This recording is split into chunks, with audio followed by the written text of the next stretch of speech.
ဆိုတော့နိုင်ငံတကာရဲ့အကူအညီနဲ့ပတ်သက်လို့ရှိရင်လည်းကျွန်တော်တောက်လျှောက်ဒီအာဏာသိမ်းပြီးနောက်ပိုင်းမှာကစစ်ကောင်စီကနေစီစဉ်သွားတဲ့အ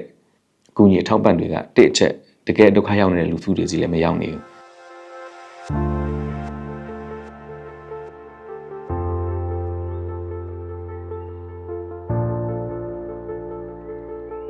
းဆိုတော့ဒီအခြေအနေမျိုးမှာစစ်ကောင်စီကဒီငလင်တန်ကြောင့်မလို့ခံစားရတဲ့ပြည်သူလူထုတွေကိုဟုတ်လားကျွန်တော်တို့ကတော့စိုးရိမ်နေပါလဲဆိုတော့နာဂစ်မှာလည်းကျွန်တော်သင်ခန်းစာရှိခဲ့တယ်ဥပဒေတွေအတည်ပြုပြဋ္ဌာန်းနိုင်ဖို့ဟုတ်လားရွေးကောက်ပွဲတွေလုပ်နိုင်ဖို့ဆိုတဲ့ရည်ရွယ်ချက်မျိုးနဲ့အတူတူပြည်သူတွေတကယ်ဒုက္ခရောက်တဲ့အောင်ဦးစားပေးဆိုတဲ့အနေအထားမျိုးမတွေ့ရပါဘူးအခုလည်းထုံနည်း၎င်းပဲကျွန်တော်တို့ဖြစ်တာဒီနေ့နဲ့ဆိုတော့3ရက်4ရက်မြောက်ရှိပါပြီဆိုတော့ဒီအခြေအနေမျိုးမှာကတိအချက်ဖြစ်ချင်းမှမကြောက်စစ်ကောင်စီကိုယ်တိုင်ကဘာလုပ်လဲဆိုတော့နိုင်ငံတကာတွေမှာချက်ချင်း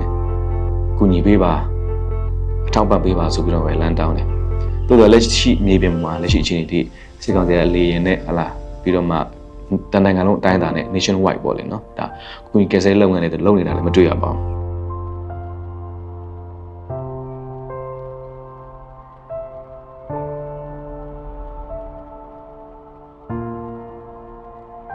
ဟုတ်ကျွန်တော်လက်ရှိငလင်လောက်ခတ်သွားတာတော့ကျွန်တော်တိုင်းပြည်မှာဒါရေးပေါ်အခြေအနေတစ်ခုလို့ကျွန်တော်သတ်မှတ်လို့ရပါတယ်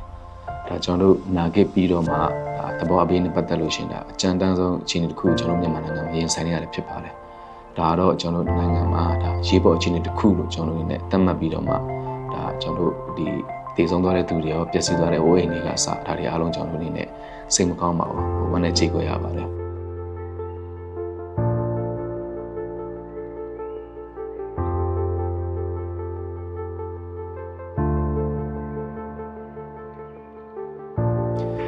တစ်ဖက်တည်းမှာစစ်ကောင်စီကလည်းဒီ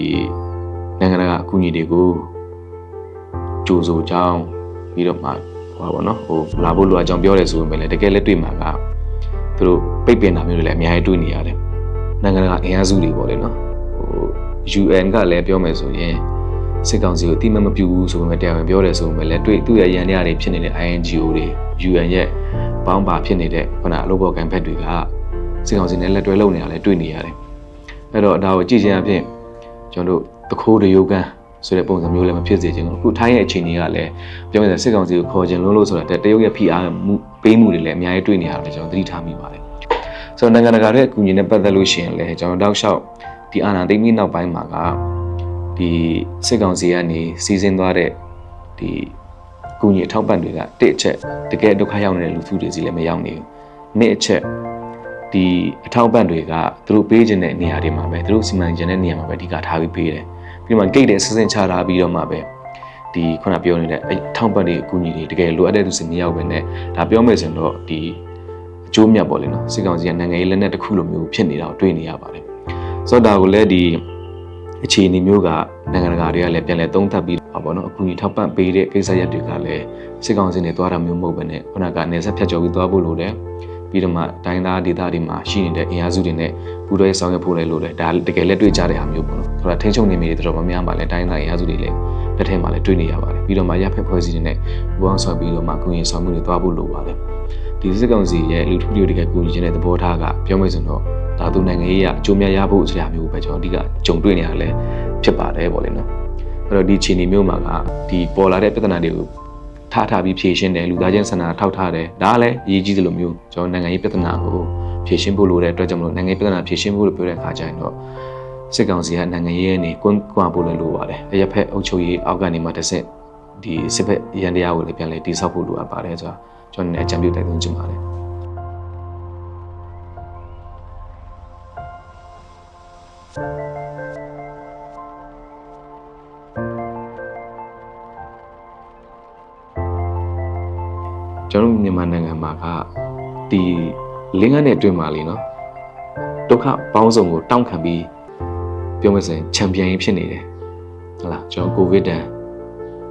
ဗစ်မတိုင်ခင်တော့ကျွန်တော်တို့ဟိုပါပေါ့နော်ဟိုအခြေအနေတစ်ခုပုံမှာရပ်တည်နိုင်ခဲ့တဲ့ဆိုပေမဲ့လေကိုဗစ်ကနေစလာတယ်ဒါလည်းကျွန်တော်ကြံ့ကြံ့ခံပြီးရပ်တည်နိုင်ခဲ့တယ်ကိုဗစ်ဒဏ်လာနေတဲ့ကာလအတွင်းမှာလည်းဒါစစ်ကောင်စီကနေမှတစ်ဆင့်အာဏာသိမ်းမှုတွေပြီးတော့စစ်တမ်းတောက်လျှောက်ခံနေရတာလည်းဖြစ်တယ်ဆိုတော့တစ်ချိန်တည်းမှာကိုဗစ်တန်ရောစစ်တန်ရောတောက်လျှောက်ခံနေရတယ်ပြီးတော့မှမီးပေးပြီးတော့မှအရေးပေးပြန်ခံရတယ်အခု ခုငလင်ပေးပြန်ခံရတယ်ဆိုတော့